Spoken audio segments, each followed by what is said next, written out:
Major ডালিম বলছি, শেখ মুজিব ও তার খুনি দুর্নীতিবাজ সরকারকে উৎখাত করা হইয়াছে। মুজিব তো মারা যায় না।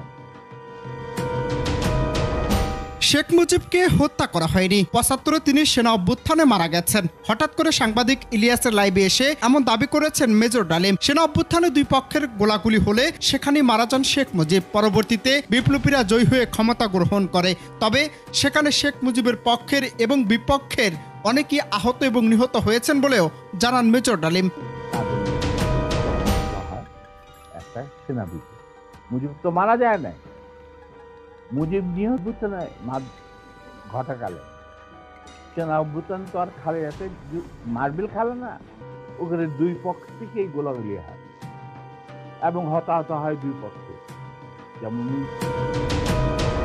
সে সময় শেখ মুজিবের মৃত্যুর ঘোষণা দেওয়ার পর বাকশাল থেকে মুক্তি পেয়ে লাখ লাখ মানুষ আনন্দ উচ্ছ্বাসে মেতে উঠেছিল। দেশের সকল প্রান্ত থেকে সকল মানুষ আনন্দ মিছিল করতে থাকে। শেখ মুজিবের সে সময়ে যে সকল রাজনৈতিক দলগুলো কোণঠাসায় ছিল তারাও সেদিন মুক্ত বাতাসে বের হয়েছে। সেদিন যা হয়েছে পুরোটা ছিল সামরিক অভ্যুত্থান।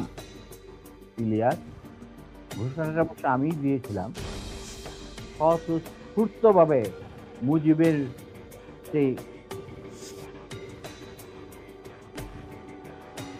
মৃত্যুর খবর জানার পর আর বাকশালের পতনের খবর জানার পর লাখো লাখো লোক, মানে দেশের রাস্তা ঘাট গঞ্জ শহর। এ সময় মেজর ডালিম আরো বলেন, শেখ মুজিব ভারতের মদদে দেশের পরিস্থিতি যখন খারাপের দিকে নিয়ে যাচ্ছিল তখন সেনা কর্মকর্তারা দেশের সার্বিক পরিস্থিতি নিয়ন্ত্রণে এবং দেশের স্বার্থে একটি সেনা পরিষদ গড়ে তোলে। পরবর্তীতে শেখ মুজিব সেটা আর করতে পারেনি। তখনই মুজিব পক্ষ এবং মুজিব বিপক্ষ দুটি দলে বিভক্ত হয় সেনা কর্মকর্তারা।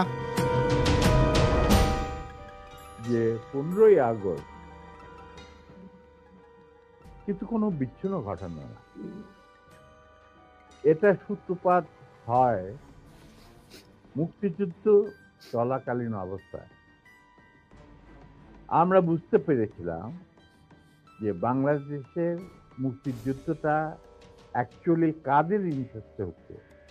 দেখে আমাদের ইন্টারেস্টে হচ্ছে যে আমরা আমাদের দেশ যুদ্ধ করে স্বাধীন করব, নাকি এটার পেছনে অন্য কোনো উদ্দেশ্যে কাজ করছে। যখন